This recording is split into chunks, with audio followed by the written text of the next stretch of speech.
ایک مخلصانہ پکار، 40 سالہ سفر کا نچوڑ۔ کیا ہم دعوت کے نام پر اپنی بنیادی ذمہ داریوں سے غافل تو نہیں ہو رہے؟ کیا خلوص کے باوجود ہماری علمی بنیادیں کمزور تو نہیں؟ برسوں کی رفاقت اور گہرے مشاہدات کے بعد ایک دردمند مسلمان کی تحریر جو آپ کو جھنجھوڑ کر رکھ دے گی۔ کتاب کا عنوان دعوت دین، خلوص نیت یا علمی بنیاد۔ امت کے فکری جمود اور مروجہ اسلوب تبلیغ کا ایک علمی محاکمہ۔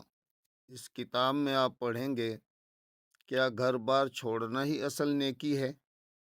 صحابہ کے اسفار اور موجودہ ترتیب میں کیا فرق ہے؟ توکل کے نام پر دوسروں پر بوجھ بننے کی حقیقت کیا ہے؟ سنت صرف وضع قطع ہے یا معاملات کی درستی کا نام ہے؟ یہ تحریر کسی گروہ کی مخالفت نہیں، بلکہ قرآن و سنت کی روشنی میں رجوع الی الحق کی ایک مخلصانہ پکار ہے۔ آئیے جذبات کے بجائے علم کی روشنی میں دین کو سمجھیں۔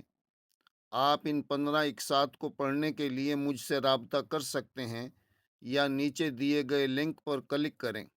یہ قسط نمبر 1 ہے، دعوت دین، جذبہ، علم اور ترجیحات کا تصادم۔ یہ اس کا عنوان ہے۔ انسانی تاریخ میں جب بھی کسی عظیم مقصد کے لیے تحریکیں اٹھیں، ان کی کامیابی کا دار و مدار 2 ستونوں پر رہا: خلوص نیت، جذبہ، اور درستی سمت یعنی علم۔ لیکن المیہ تب جنم لیتا ہے جب جذبہ تو سمندر جتنا وسیع ہو مگر علم کا دامن تنگ رہ جائے۔ جذبہ بغیر علم ایک فکری حادثہ ہے۔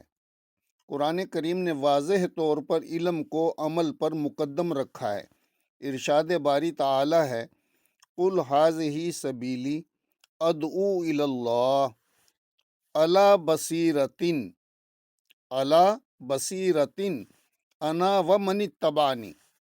اے پیارے محبوب، فرما دیجئے، یہ میرا راستہ ہے، میں اللہ کی طرف بلاتا ہوں، بصیرت یعنی علم و دانائی پر قائم رہ کر۔ علم و دانائی پر قائم رہ کر بلاتا ہوں، میں بھی اور وہ بھی جنہوں نے میری پیروی کی۔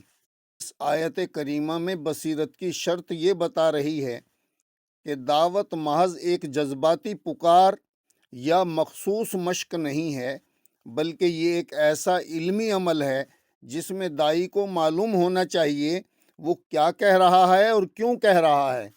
جب بصیرت مفقود ہو جائے اور صرف ترتیب باقی رہ جائے تو وہ دعوت ایک میکینیکل مشینی عمل بن جاتی ہے جس میں روح غائب ہو جاتی ہے۔ ترجیحات کا الٹ پھیر، نفل بمقابلہ فرض۔ دین اسلام میں احکامات کی ایک ترتیب اور درجہ بندی ہے۔ ایک اصولی ضابطہ یہ ہے کہ فرض مقدم ہے نفل پر، فرض کو برتری ہے نفل کے اوپر۔ معاشرے میں یہ فکری کجی جڑ پکڑ چکی ہے کہ لوگ چند مخصوص نفلی یا انتظامی کاموں کو، جیسے مخصوص اعمال و اسفار، ان کو نجات کا واحد ذریعہ سمجھ لیتے ہیں، جبکہ ان کی بنیاد پر وہ درج ذیل فرائض کو پس پشت ڈال دیتے ہیں۔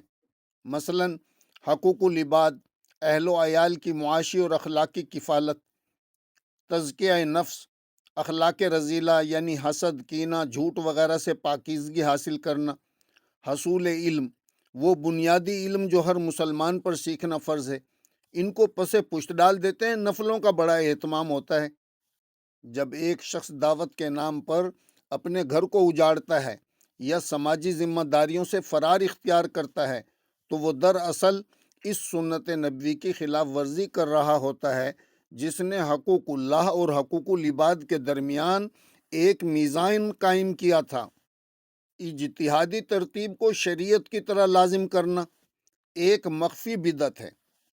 کسی بھی کام کو نظم و ضبط دینے کے لیے انتظامی ترتیب، مثلا وقت کا تعین یا طریقے کا انتخاب، یہ بنانا جائز ہے، لیکن اسے مقدس سمجھ لینا یا اسے عین دین قرار دینا یہ فکری انحراف ہے۔ تاریخ گواہ ہے کہ جب بھی مسلمانوں نے کسی ذرائع کو مقصد کا درجہ دیا وہ اصل منزل سے دور ہو گئے۔ خلاصہ بحث: اصلاح کی پہلی سیڑھی یہ ہے ہم یہ تسلیم کریں کہ صرف محنت کافی نہیں ہے بلکہ صحیح رخ پر محنت ضروری ہے۔ اگر انجن کی سمت غلط ہو تو وہ جتنی زیادہ تیز رفتار پکڑے گا منزل سے اتنا ہی دور ہوتا چلا جائے گا۔ معاون ثبوت: امام بخاری رحمۃ اللہ علیہ نے اپنی صحیح میں ایک پورا باب باندھا ہے، العلم قبل القول والعمل، بات کرنے اور عمل کرنے سے پہلے علم کا حاصل کرنا ضروری ہے۔ ہر قول و فعل سے، ہر قول و عمل سے پہلے علم کا حاصل کرنا ضروری ہے۔ یہ اس بات کی دلیل ہے کہ علم کے بغیر کی جانے والی دعوت دی جانے والی دعوت بسا اوقات نیکی کی بجائے فتنے کا سبب بن جاتی ہے۔